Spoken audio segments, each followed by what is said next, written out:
right, so today we are working on finding the common denominator of fractions. And to be able to do that, we need to remember what equivalent fractions are. Remember that equivalent means equal.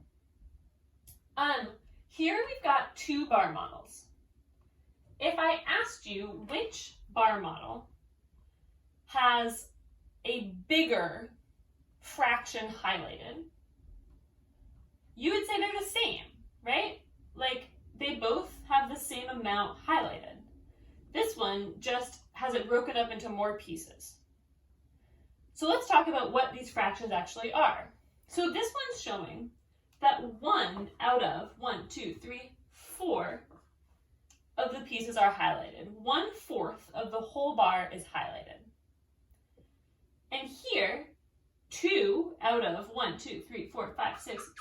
8 equal pieces are highlighted. So 2/8 is highlighted. But these are exactly the same amount. They're both like that long, right? So that means that 1/4 is equivalent or equal to 2/8. They look different, but they mean the same amount. We can see it in the picture. How can we see it by just looking at the numbers? Well, how do you get from 4 to 8 using multiplication? You multiply by 2 times 2. And how do you get from 1 to 2? You also multiply by 2. If you can get from one fraction to the next using multiplication exactly the same on the numerator and the denominator, then they are equivalent fractions.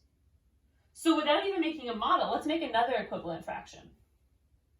Let's multiply 4 times 3. That gets us 12.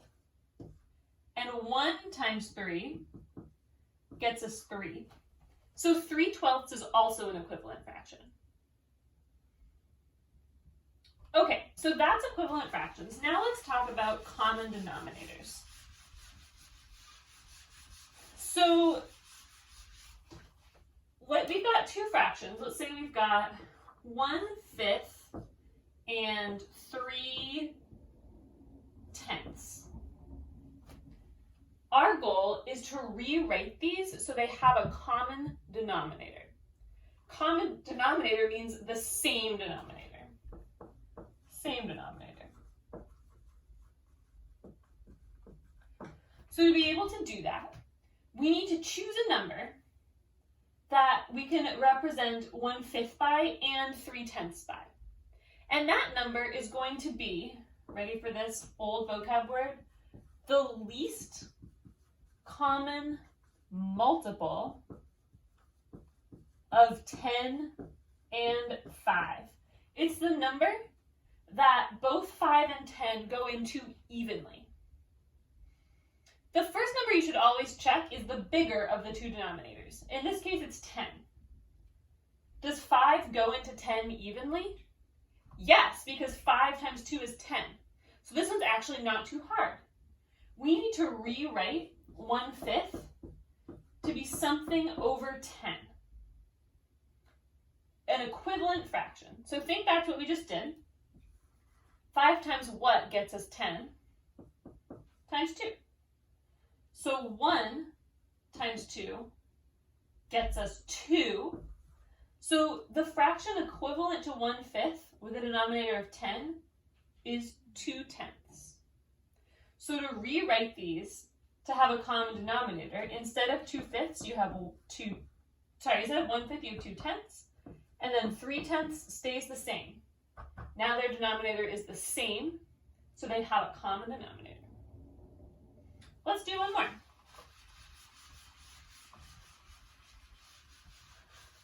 Okay, rewrite these two fractions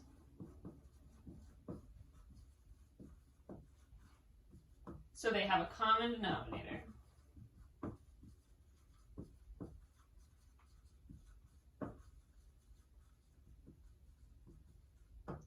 Okay, let's do 2/5 and 3/4.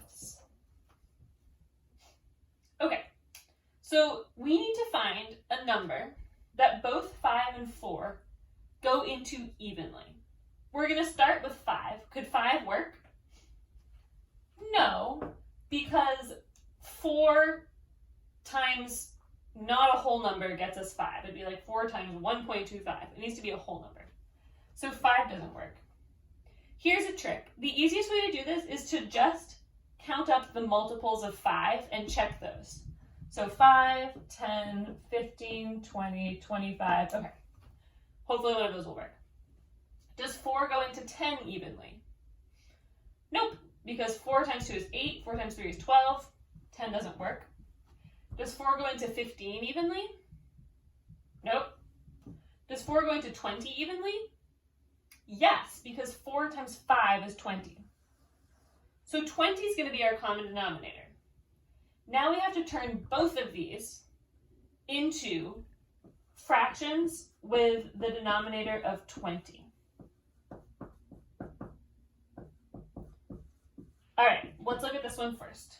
5 times what is 20? 5 times 4. So 2 times 4 is 8. So 8/20 is the same as 2/5. Over here, 4 times what equals 20? 4 times 5 equals 20. So 3 times 5 equals 15.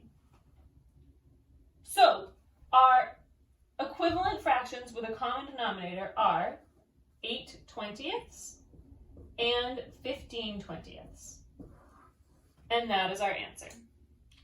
If you want more examples, go to the next video. If you want to hear someone else explain this, head back to the Learn page and try one of the other options.